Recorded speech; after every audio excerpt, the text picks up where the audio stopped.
I'm sure you've heard the news. July 7th, 2025. Welcome back to Universal Insight. Please subscribe to my channel and press the bell icon for more updates. The world watched in shock as 2 European Union member states officially joined the BRICS bloc. In Rio de Janeiro's Itamaraty Palace, gasps echoed as the news broke. A seismic shift in global power. For decades, the Western alliance was the center of global influence.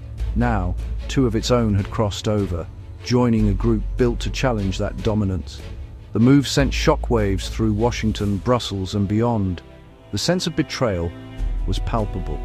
Brazilian President Lula announced the expansion, calling it a step toward a more balanced world order. For BRICS, this was validation. Their club, once dismissed, had just landed a major blow against the status quo. The US was caught off guard.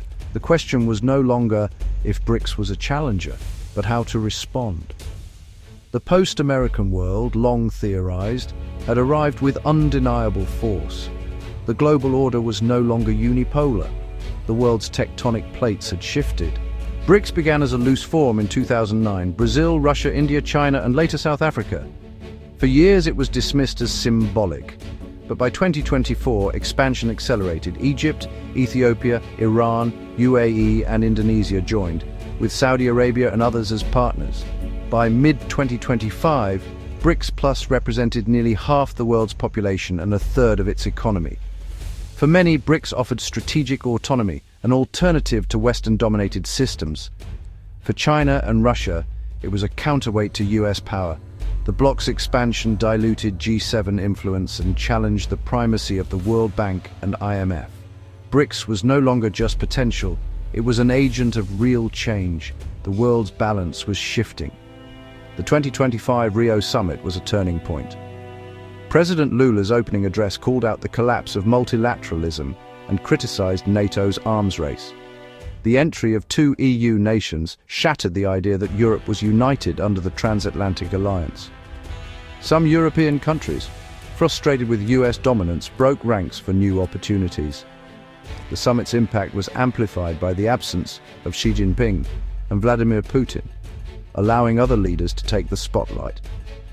BRICS proved it was more than a China-Russia project. It was a diverse coalition. The message was clear. The unipolar era was over. The world's political geography was being redrawn. At the heart of BRICS lies a bold goal: to challenge the supremacy of the US dollar. The dollar's dominance has given Washington immense leverage for decades. BRICS is building alternatives like the New Development Bank and Contingent Reserve Arrangement to reduce reliance on Western financial systems. The inclusion of major oil producers enables trade in local currencies, chipping away at the petrodollar system.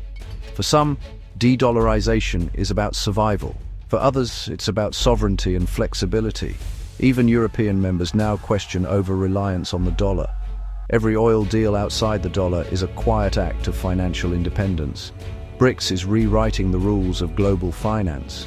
BRICS Plus is powerful but far from unified.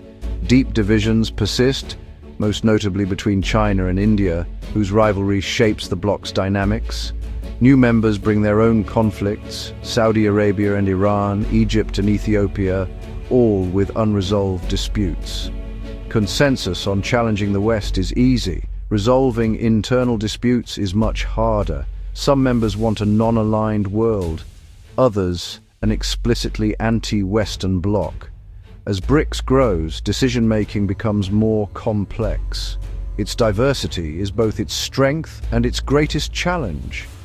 The bloc's future depends on managing these internal rifts. The entry of 2 European nations into BRICS marks the end of the post-Cold War era. The unipolar moment is over. We've entered a multipolar age with shifting alliances and competing centers of power. The West must adapt. Unity can no longer be assumed. For ordinary people, this shift brings both risks and opportunities, more choices, but also more instability. Competing financial institutions could benefit developing nations. The challenge to the dollar may create a fairer global system. The future is uncertain, but the world of late 2025 is fundamentally changed. The global order is now being shaped by many hands, not just one.